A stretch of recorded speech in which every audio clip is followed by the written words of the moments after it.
Aviation की दुनिया में सेफ्टी मतलब सुरक्षा से बढ़कर कुछ भी नहीं है। और ये सुरक्षा सिर्फ आसमान में नहीं, जमीन पर भी तय होती है।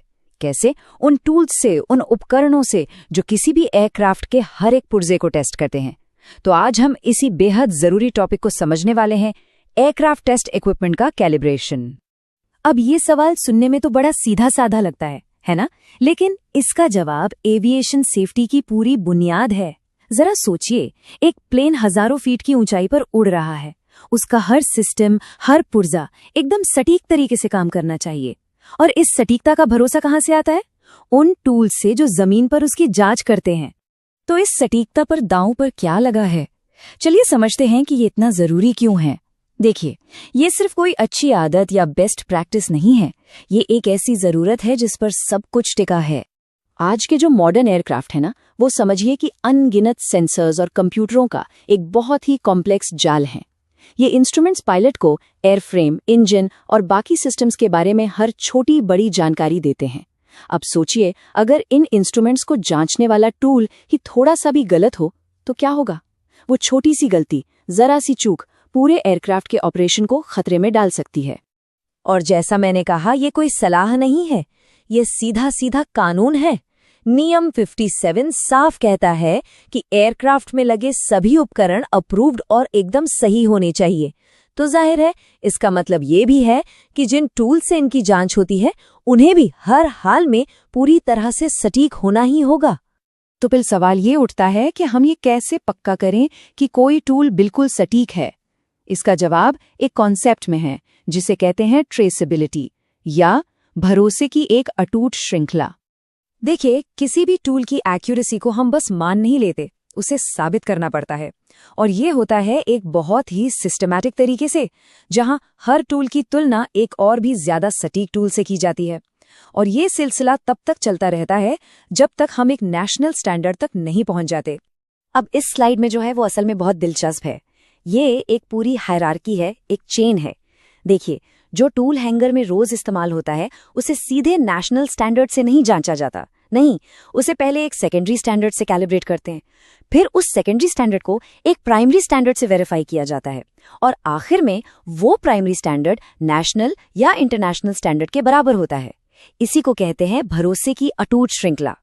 तो यहाँ सबसे जरूरी बात यह है कि प्राइमरी और सेकेंडरी स्टैंडर्ड्स में फर्क होता है।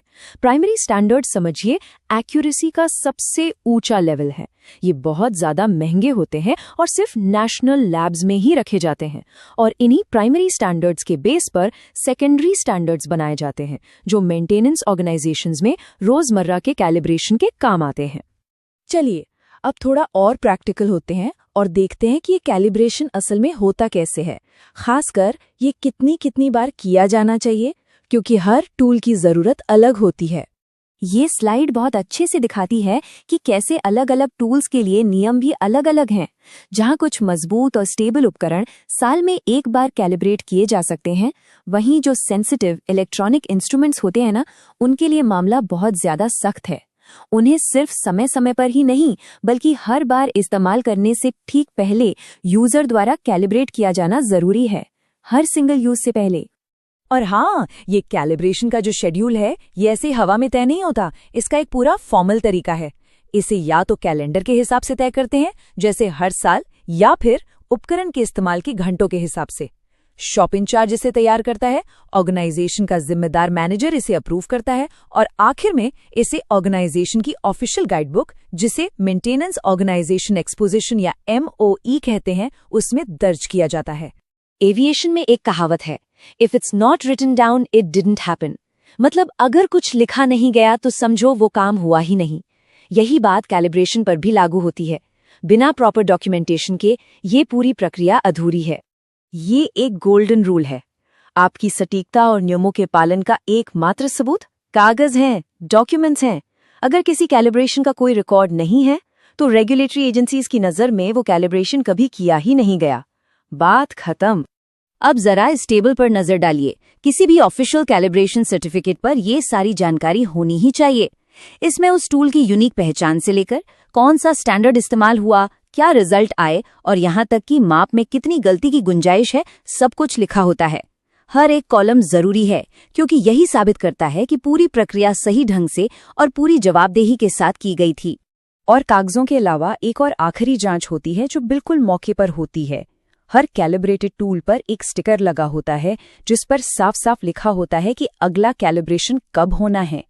किसी भी इंजीनियर के लिए ये जरूरी है कि वो कोई भी टूल इस्तेमाल करने से पहले इस स्टिकर को जरूर देखें।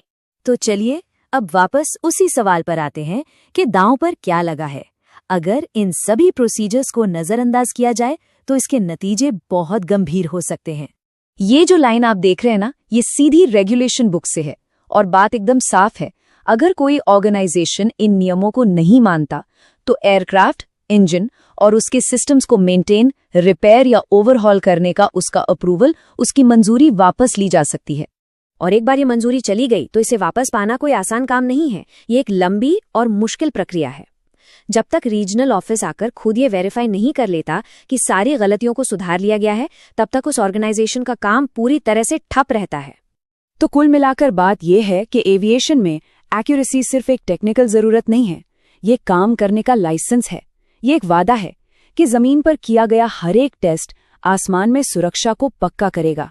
और सवाल हमेशा यही बना रहता है, क्या भरोसे की ये श्रृंखला हर एक कड़ी पर मजबूत और